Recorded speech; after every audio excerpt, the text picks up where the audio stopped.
اوازې د خبرولو ضرورت.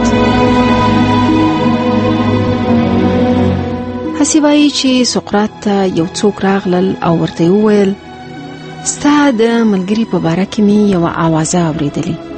سقراط ورته وویل مخکې تر دې چې له اوازې مې خبر کړې د دې خبرې د حقیقت د خیر او د فایدې په باره کې به 3 پوښتنو ته ځواب راکړي. راغلی سړي ورته وویل سمه ده.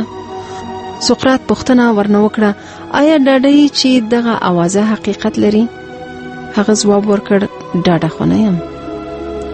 سقراط پوښتنه وکړه آیا دغه اوازه د خیر خبره ده که د شر خبره ده؟ هغه ځواب ورکړ د خیر خبره خو نه ده. سقراط درېیمه پوښتنه وکړه آیا په اوریدلو کې څه ګټه شته؟ هغه ځواب ورکړ ګټه خو پکې نشته. سقراط ورته وویل نو یوه خبره چې نه یې په حقیقت ډاډه یې، نه پکې خیر ویني او نه پکې ګټه شته، ولې کوي؟ د کولو ضرورت نشته.